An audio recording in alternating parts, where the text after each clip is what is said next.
Bismillahirrahmanirrahim. Saat membahas tentang bangsa Yahudi, kita tidak bisa mengabaikan hubungan erat mereka dengan Bani Israel, sebuah suku yang kisahnya sangat terkenal dan sering disebutkan dalam Al-Quran.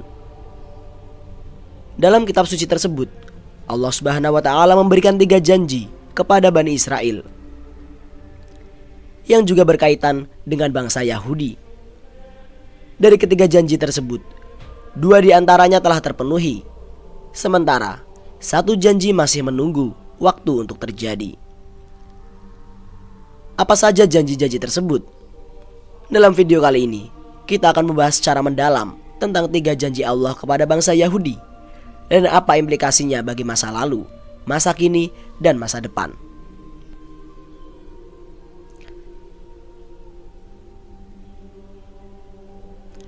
Assalamualaikum warahmatullahi wabarakatuh. Bangsa Yahudi bukan hanya sekedar sebuah suku bangsa, tetapi juga merupakan sebuah agama.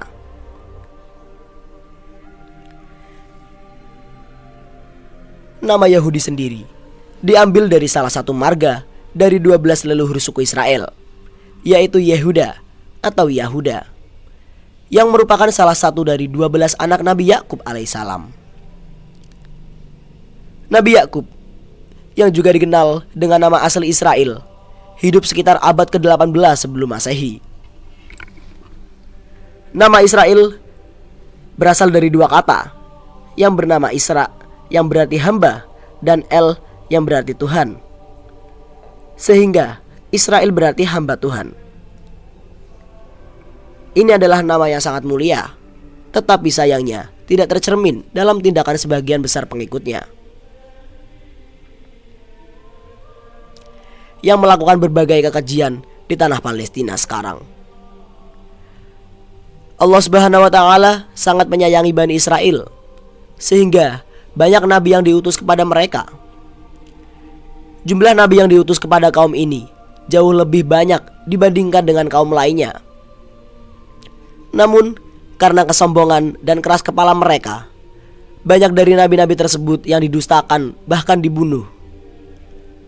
Allah Subhanahu wa Ta'ala telah berfirman dalam Al-Quran surat Al-Baqarah ayat 87, yang artinya, apakah setiap datang kepada kalian seorang rasul membawa suatu pelajaran yang tidak sesuai dengan keinginan kalian, lalu kalian bersikap sombong? Kemudian beberapa di antara mereka kalian dustakan, dan beberapa yang lain kalian bunuh. Bangsa Yahudi memang terkenal sebagai bangsa yang sering meremehkan bangsa lain.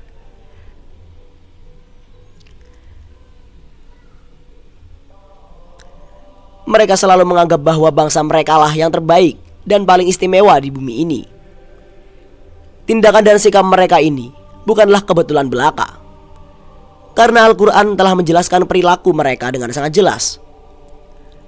Allah Subhanahu wa Ta'ala berfirman dalam surat Al-Isra ayat 4-5, yang artinya, dan telah kami tetapkan terhadap Bani Israel dalam kitab itu, sesungguhnya kamu akan membuat kerusakan di bumi ini 2 kali, dan pasti kamu akan menyombongkan diri dengan kesombongan yang besar.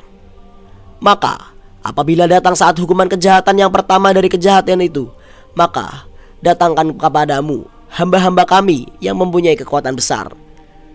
Lalu mereka mencarimu keluar masuk kampung di seluruh negeri, dan itulah ketetapan yang pasti terlaksana. Ayat ini diturunkan di Mekah, jauh sebelum kaum muslimin memiliki kekuatan di Madinah. Dalam sejarah, bangsa Yahudi telah beberapa kali mengalami kehancuran sebelum datangnya Islam. Dahulu kala, bangsa Yahudi hampir punah oleh kekuatan Babilonia dan Romawi. Penaklukan pertama terjadi pada abad ke-5 sebelum Masehi oleh Babilonia yang dipimpin oleh Raja Nebukadnezar. Sedangkan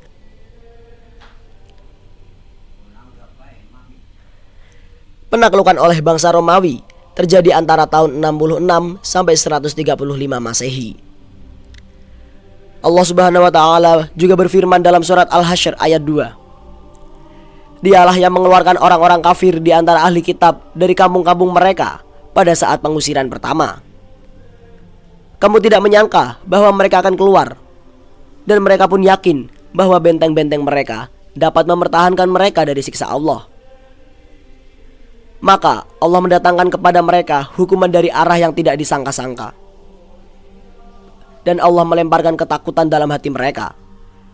Mereka memusnahkan rumah-rumah mereka dengan tangan mereka sendiri dan tangan-tangan orang mukmin. Maka ambillah kejadian itu untuk menjadi pelajaran. Hai orang-orang yang mempunyai pandangan. Pengusiran dan kehancuran pertama ini mengakibatkan bangsa Yahudi tersebar ke seluruh penjuru dunia. Janji kedua Allah Subhanahu wa taala kepada bangsa Yahudi adalah memberikan mereka kesempatan untuk kembali menguasai dunia setelah sebelumnya diluluh lantahkan. Janji ini saat ini sudah terjadi. Bangsa Yahudi kini menguasai berbagai aspek kehidupan dunia seperti ekonomi, sosial, politik, dan pemerintahan. Hal ini dibuktikan dalam surat Al-Isra ayat 6 yang artinya, kemudian kami berikan kepadamu giliran untuk mengalahkan mereka kembali, dan kami membantumu dengan harta kekayaan dan anak-anak, dan kami jadikan kamu kelompok yang lebih besar. Saat ini, meskipun populasi Yahudi hanya sekitar 2% di Amerika, mereka berhasil menguasai sebagian besar negara tersebut, terutama dalam bidang ekonomi dan teknologi.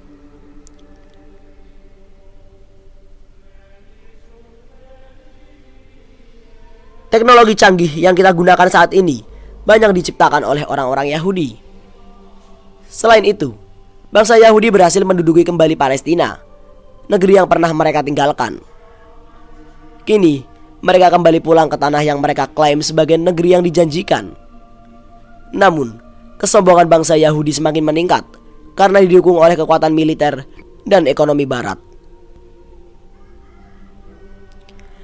Kekejian bangsa Yahudi di Palestina membuat umat Islam di seluruh dunia berduka.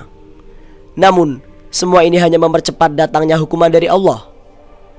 Sebagaimana dijelaskan dalam Al-Quran surat Al-Isra ayat 7. Jika kamu berbuat baik, berarti kamu berbuat baik bagi dirimu sendiri. Jika kamu berbuat jahat, maka kejahatan itu bagi dirimu sendiri. Dan apabila datang saat hukuman bagi kejahatan yang kedua, kami datangkan orang-orang lain untuk menyeramkan wajah-wajahmu, dan mereka masuk ke dalam masjid sebagaimana musuh-musuhmu memasuki pada kali pertama, dan untuk membinasakan sehabis-habisnya apa saja yang mereka kuasai. Dari ayat ini kita dapat memahami bahwa suatu hari nanti bangsa Yahudi akan dimusnahkan dari muka bumi, dan kaum muslimin akan kembali menguasai Masjidil Aqsa. Menurut kabar yang beredar, bangsa Yahudi berusaha menghancurkan Masjidil Aqsa karena dua alasan.